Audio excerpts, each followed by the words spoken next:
Sometimes people ask me, how do I come up with sermons, and what's the process that I use every once in a while? And, how do you come up with the ideas? How do you prep and this and that? And I was reading, there is a fairly famous author who now has become a teacher of writing. And he says there's two kinds of writers. There's outliners and there's pantsers. And by pantser, he means someone who writes by the seat of their pants.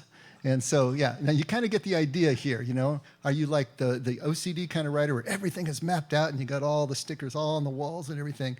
Or are you kind of writing and see what happens? Well, I'm more of a pantser myself, I have a general idea of where I'm going, but it kind of takes on a life of its own in the process, whether I'm writing or whether I'm working on a message.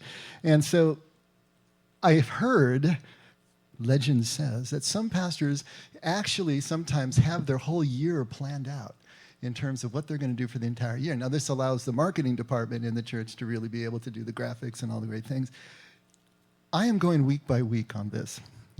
What I really like to do is to see what the week brings, because you just never know what's going to show up. And lately, my weeks have been like a box of chocolates. I really don't know what's going to show up. They've been so full. There's been so many more conversations during my weeks lately. Both more formally counseling and conversations, because everybody's going through these changes we're talking about. And it's really kind of tipping over the apple cart in families and relationships and jobs and everything. So these conversations are such a rich source of connection. And there's been so much that has been coming out of them that it has been informing the messages that I've been doing for the last, really, for months now. For the last 8 weeks, we've been talking about presence. And so that was a series, but it was kind of an unplanned series. I started talking about presence, and then it just kind of built. And every week, there was something there that it's, okay, here's another facet of it. Here's another aspect of it. And here we go. So trying to really just follow the leads that are presented to me just naturally, organically in the week.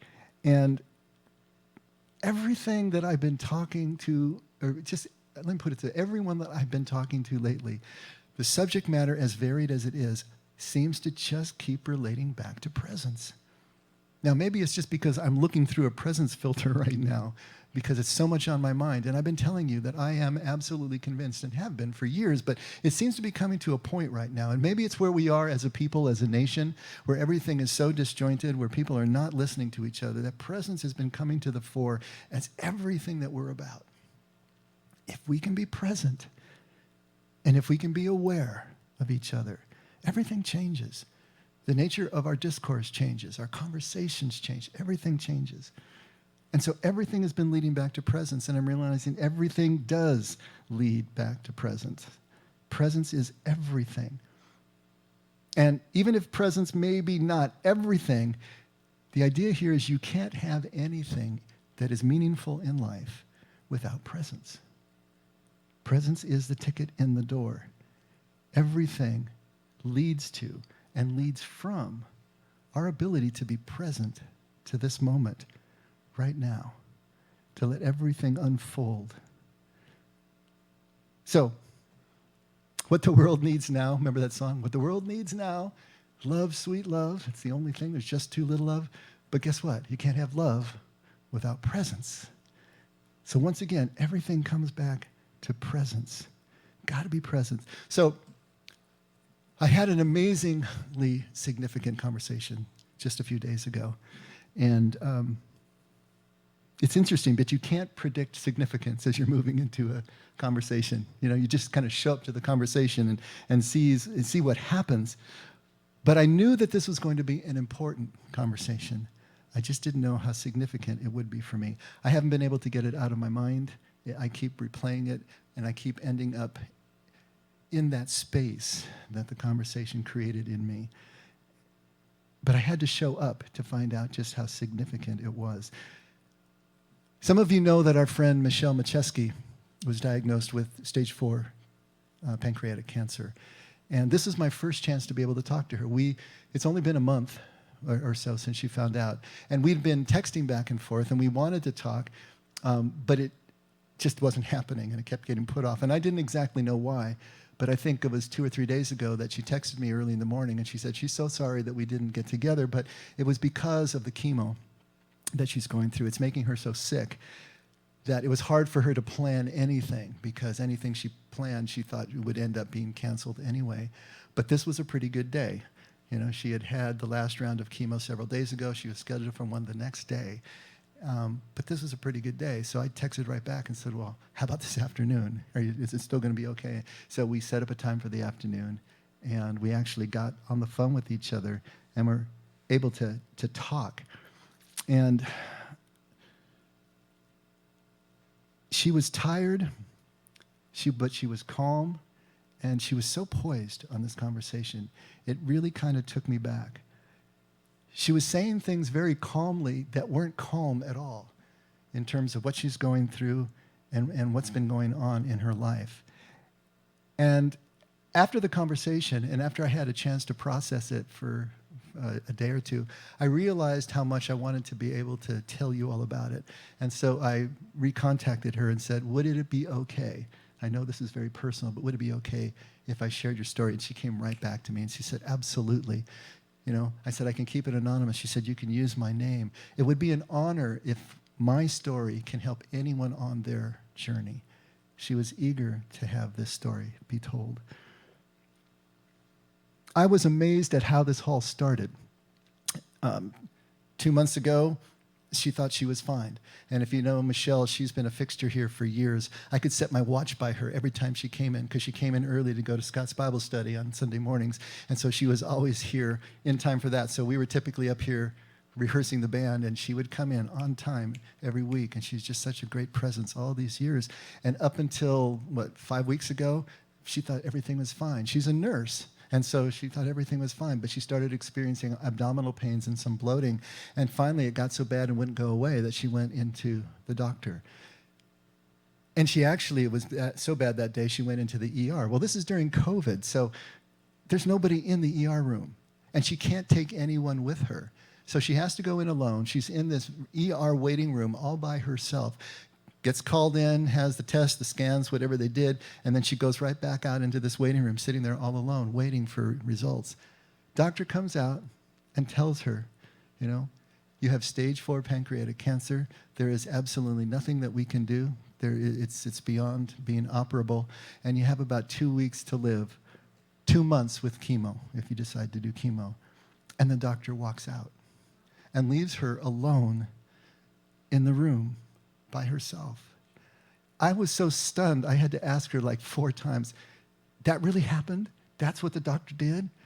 What hospital was that? I won't tell you the name, but you know, what in the world? You want to talk about presence here? How is that present to what is being conveyed here? To drop that kind of bomb. I said, what did you do? She said, all I could do was sit there. You know, obviously she was in shock, but she's just sitting there alone. She doesn't even know how long she sat in that room with nobody, just trying to process, trying to get her head around it. So finally she starts making phone calls, and she calls her brother and her sister. Her brother lives here in Southern California. Her sister lives in Pennsylvania, and it's her twin sister.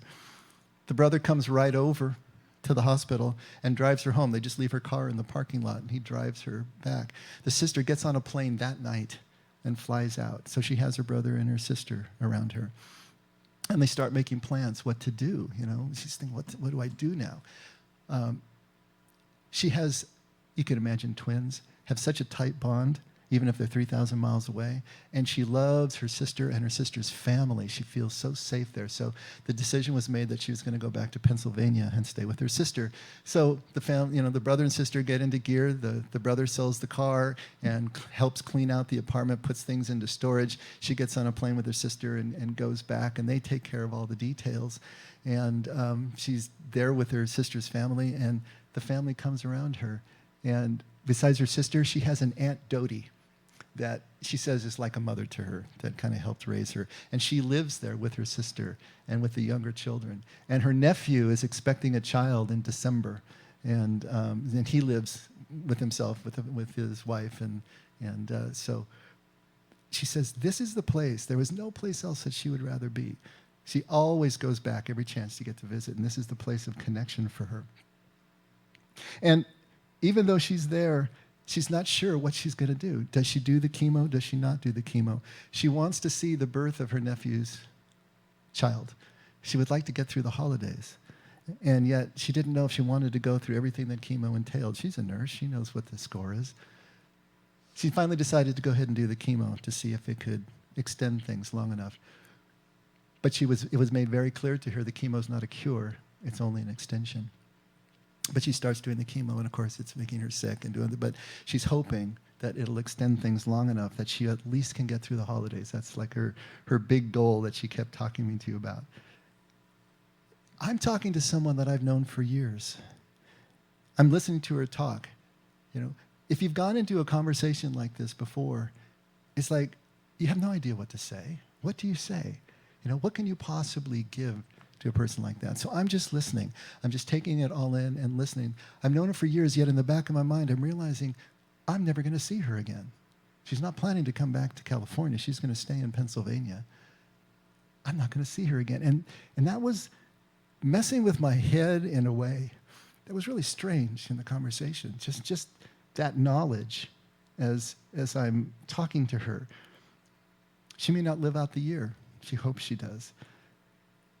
And she said, beyond that, she realizes that even though it's supposed to extend her life, she could be dead at any moment. There's no telling, where the disease is going to take her. And I'm just listening for some kind of cue, some kind of clue for me to respond and how to be present to her in a way that I can hopefully just leave her a little better than I found her. She told me of her anger. She told me of the depression that she's going through. She said she's been asking the question, what did I do to deserve to die at such an early age? Who wouldn't ask these questions, right? She told me calmly about all the tears that she shed, but there weren't any tears on this phone call. She was very calm, it's very poised. And we started talking about the stages of grief, of course, because she's going through them all and circling around. And she just had kind of she had a basic understanding of the stages of grief, but yeah, anger and bargaining and depression and denial, everything on the way to acceptance. She's going through all these things and cycling through and coming back, and it kind of helped her to just talk through some of that. She said that she was considering from time to time just stopping the chemo because it was making her so sick. It was just so excruciating to go through the chemo. But then she knew she'd be dead so quickly, she thought, is that really a form of suicide? If I knowingly stop the chemo, and then she felt guilty about the possibility of suicide. And we had to talk about that. Do you really think that's the same as suicide? To stop taking medicines that are extending your life. And we talked through that and talked about the guilt that she's feeling. It's so complex. You don't think about all the complexities that someone goes through when they're put in a position like this. She talked about her fear of dying, of course. Why wouldn't there be fear of dying? We talked about, what comes next. There's no way we know what comes next. We may think we know and we think theologically, but when you're in a position like that, that becomes a very real question. What comes next? She told me how angry she was at God. How could God do this to her? How could God let this happen to her? Where was God? She felt completely abandoned by God. She would try to pray, to feel some connection with God, and nothing was coming back to her. And she just felt like nothing was there. Abandoned. No presence. No love from God. But then she started telling me about her family. She talked about her sister's home and the warmth of it. She talked about the feeling of belonging that she had every time that she was here, how much she loved her kids, and how much her kids loved her, and Aunt Dodie, of course, and the relationship that she has with her. She talked about the nephew who comes every week to come visit her because he doesn't want to miss seeing her, and he's coming over and visiting. And she talked about her sister and how every single one of the family members wants as much time as they can have with her and not missing anything. And then she blew me away that said her sister wanted to sleep with her in bed every night so that she didn't miss anything, even if it were the moment of her death. She didn't want to miss it, so she wanted to sleep with her. The conversation kind of turned at that point. I asked what she expected to feel from God as a connection with God. I asked her what she expected to feel in terms of feeling God's love for her. And she was trying to make a connection. And what I was trying to point out to her, that the connection was already all around her. She was trying to make something happen with God. Her twin sister wants to sleep in bed with her every night so that she doesn't miss anything, not even the moment of her death. Where does that kind of love and presence come from? Where does it come from? The warmth of that home as she feels it, the serenity that she feels there, that there's no place else that she'd rather be. Where does that come from? We say over and over here at The Effect that we love because God first loved us. Do you know what that means, really? Do you know why that is a phrase that we want to keep repeating and drive deeper and deeper into our spirits? It means that our love is God's love. It means that God's love is ours. There is no love. There is no warmth. There is no connection apart from God. Every time you see love and warmth and connection, you're seeing God. Where else does it come from? It reminded me of the famous phrase or a little passage from Teresa of Avila. Christ has no body now but yours. No hands, no feet on earth but yours. Yours are the eyes through which he looks compassion on this world. Yours are the feet with which he walks to do good. Yours are the hands through which he blesses all the world. Yours are the hands. Yours are the feet. Yours are the eyes. You are his body. Christ has no body now on earth but yours. That is so true for me. I am so convinced that that is true. That a felt connection with God is a byproduct of the presence that we have with each other. We can't separate the two. Our presence with each other, our presence with God, our love for each other, our love with God. And they don't need to be separated. We just need to look for God among the living, among everything that is around us. You remember when the women come to look for Jesus in the graveyard on Easter morning? What does the angel tell them? Why do you seek the living among the dead? Why do we seek God anywhere else but in the living reality of our lives and our relationships and our homes and our families and our friends? Everything that is so meaningful, everything that is so real, everything that contains the love and the connection. God is in the center of that. God is the reason for that. God is the first cause for that connection. And all our prayers for connection with God are answered the moment that we see God in each other, in creation and nature and in our moments. The prayers are answered there, not the way that we may imagine that they are answered. Michelle is living immersed in God's love in her sister's home. She just needed to learn to look across at her family for that connection instead of up. We are so conditioned to imagine relationships in a certain way. But all the relationships that we have are one relationship when it comes right down to it. The warmth of that home, the serenity that she feels there, it's all from God. In a way that is more intense than many of us will ever experience, hopefully maybe will ever experience. Michelle is living as that Hebrew bride that we talk about in here so often.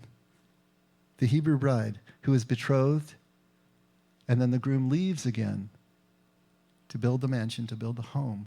And she doesn't know when he's coming back. And it can be a year to 2 years before he comes back. And he won't be announced when he does. There will just be a shofar that's blown at the edge of the village in the middle of the night. And then the fun begins, the ceremony, the lifting up and the bringing.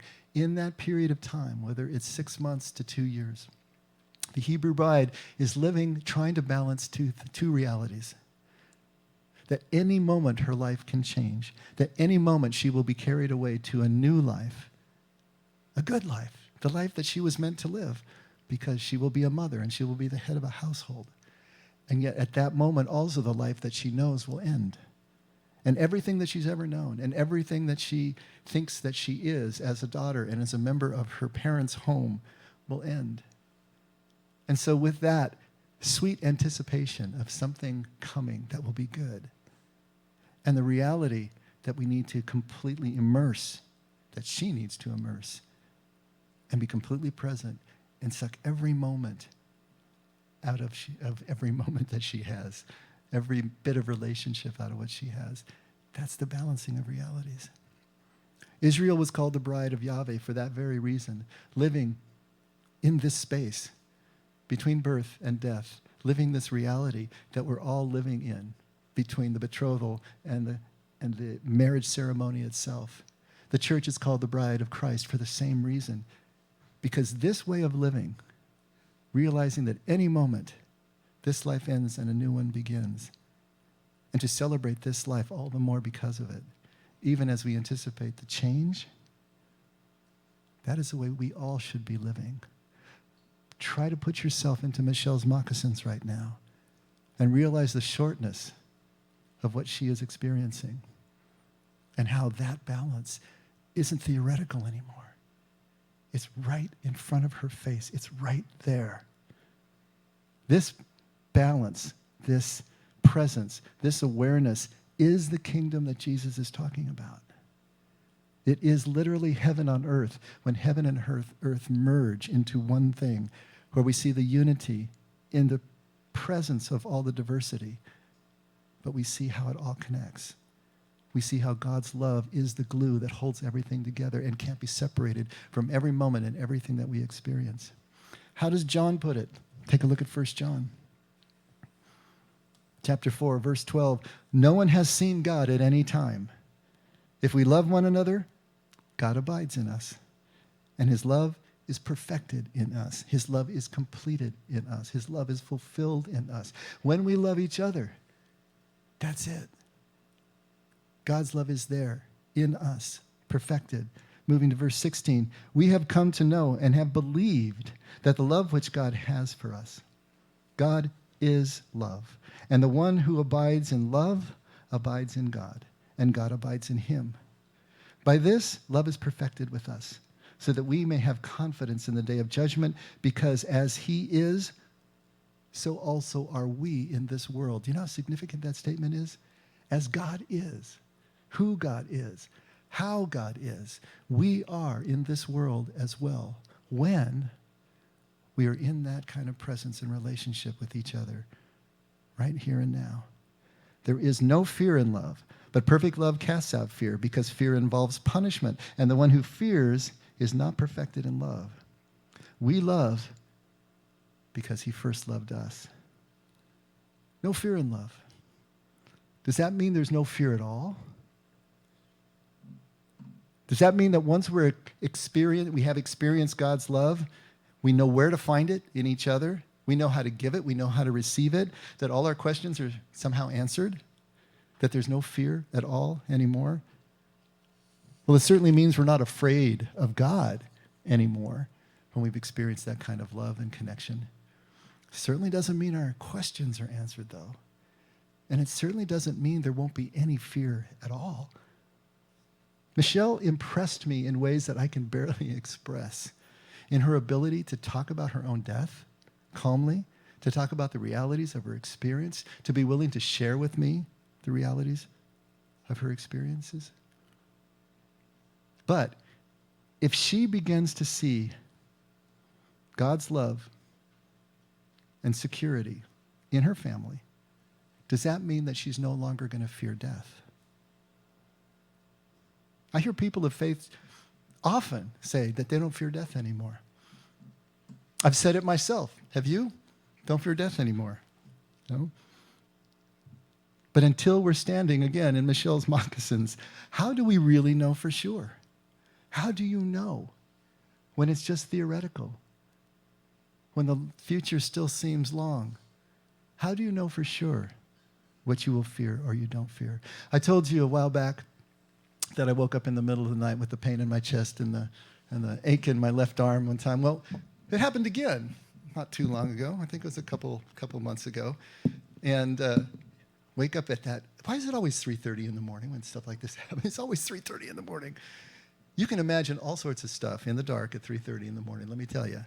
You know, wake up and you feel this pressure on your chest and this dull ache in the arm, a little bit shortness of breath, you know, and I'm sitting there and I'm thinking, okay, is this going to pass? Is this just the garlic that I had for dinner? What is this? I don't really know. And you're waiting to see. Have you ever, remember, you know, any of you have experienced an earthquake, right? The first jolt and it starts, and what's the first thing in your mind? Is this the big one? Is this the one? How much is it going to go? How long is it going to go? How big is it going to go? And then it crests and goes down. It's like, oh, okay. So that's, you know, I'm sitting there, I'm waiting. You know, do I wake up Marion? Do I call 911? What do I do? I get up, I walked around a little bit just to see how it's going. And, you know, it's not getting any worse. It's not getting any better. It's just sort of holding there. And I decided, you know what? I'm going to text my daughters. And I texted my daughter, and I didn't tell them anything that was going on. I just told them what I would want to tell them if it was the last thing I told them. And I texted them. And then I went back to thinking, is this it? And what would that mean? Did I actually fear death at that moment? I can't say that it was an active fear, but I'll tell you what, there was a lot of resistance to the idea. I realized how much I wasn't ready. I realized how much I wanted more time. I realized how much I still wanted to spend with my wife. You know, there was all that stuff. It wasn't theoretical anymore. At that moment, it was real. And then it crested and it went down. And yeah, it was the garlic that I had for dinner. It's like, okay. But it was an interesting moment. And I was thinking of that moment as I was talking to Michelle, because it's not the garlic that she had for dinner. It's not going to crest and go down unless there's a miracle. Yeah, we're praying for a miracle. Wouldn't that be something? But that's not her reality, and that's not what she can count on right now, what she needs to prepare for right now. But to blithely say that we don't fear death is not necessarily real or true, depending on where we are, depending on what's going on. It's the uncertainty that gets us every time, doesn't it? That we can't know certain things for certain. There's a movie, and I love this scene. I know I've told it to you several times, but if you haven't heard before, great. If you have, maybe it'll have new meaning. And it's a woman who just lost her husband, and don't even need to go into the details, and she's talking to a priest, and she's just despondent, and she's wishing for death herself because she just can't get over the shock and the grief. You know, and he finally says to her, he says, there comes a time in man's search for meaning that he realizes there are no answers. There are no answers. And when you come to that horrible, unavoidable realization, you either accept it or you kill yourself, or, he says, you simply stop searching. And then he changes gears and he says, I have lived a blessed life. And yet, every night when I crawl into bed and I'm staring out into the darkness, I wonder, is this all there is? And she looks at me, she says, you wonder? He says, every soul on earth does. But then in the morning you wake up and you make up the coffee. And she says, well, why do we bother? He says, because you did, and you do. You did it this morning, and you'll do it again tomorrow. And God, in his infinite wisdom, makes sure that it's just enough for us. It can't be really said much better than that. The certainty, the answers that we crave to alleviate the fear that we have of the unknown are not there. There are no answers if certainty is the question. Do you get that? There are no answers if certainty is the question. So how do we carry on? How do we carry on living a life that is not certain for us? How do we carry on living a life that we know is going to end? How do we prepare for that ending without certain answers? It all comes down to presence. It's all about presence.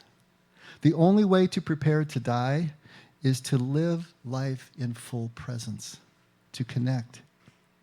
We need to be present to the coffee in the morning. We need to be present to our family. We need to be present to every person who crosses our path. We need to be present to Aunt Dodie and our twin sister who loves us more than her own fear of death.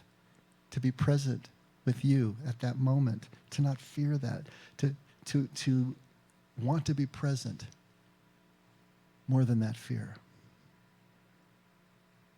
It all comes down to presence. Do you see that? Does that start to sink in? That God's promise is the life that we are given right here and right now. That God's promise is in this life and all the lives that we encounter. And the more present we are to life, the more we become convinced that all is well, that all will continue to be well, whether we can see it at the moment or not. There is no more certainty in life than the life that we are present to right here and right now. There's a series that Marion and I were watching, and we really got into it, and it's over now. It was 5 seasons, and they actually ended it. And it was a period drama, 18th century, set in England. And the last lines of the last episode have stuck with me. And it's a parting scene.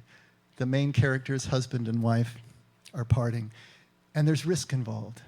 He is going into harm's way, and she is carrying their child, just in the first trimester. And with all that is at stake for them, and they're parting, they're trying to figure out how to do that. And it's all very dramatic, and it's all very romantic, and they're standing on a windswept cliff overlooking the ocean, and the tall ship that's going to carry him away is on the horizon, and they're unbelievably beautiful in their 18th century garb and hair blowing about in these cinematic close-ups, the way they do. But given all of that, the lines that they spoke, to me, had real meaning. He looks at her, and he says, "Are you afraid?" She says, "Of course I'm afraid. Every moment of every day." "And I," he says. But she says, "We mustn't be. Where's our faith? Where's our gratitude? We're here. We're alive. We have blood in our veins." And he says, "And the past is gone. Tomorrow doesn't exist. All that matters is now." "And we," she says, "2 hearts, 1 beat. Can't ask any more than that. There isn't any more to ask."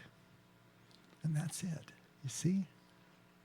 Faith, gratitude, here, now, alive, blood flowing now, 2 hearts, 1 beat in complete presence.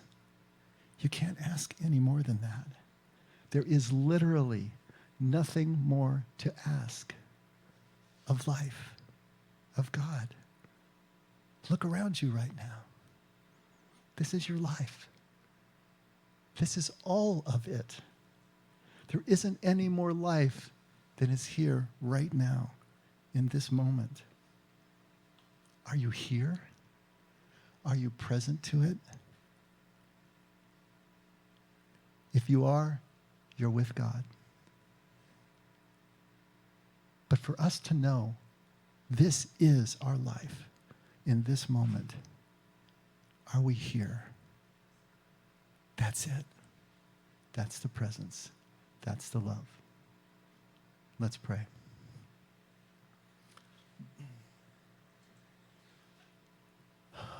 Father, you are here. Help us to be here. This here, the here next moment, and the moment after that. Help us to feel our hearts moving synchronously. Help us feel that beat. Help us feel a part of life in a way that connects us and convinces us that all is well. And even in the fear that we still feel, allows us to move through with the faith and the gratitude intact, with the trust in you intact. This is it. This is the stuff of our lives. Help us to see that every moment and not be looking for something else. Father, thank you for being exactly the kind of presence that we need.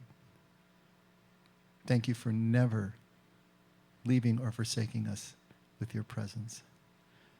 And help us more and more to learn to return the favor. We can only love because you loved us first, Father. So we pray this all in Jesus' name. Amen. All right. Let's all stand.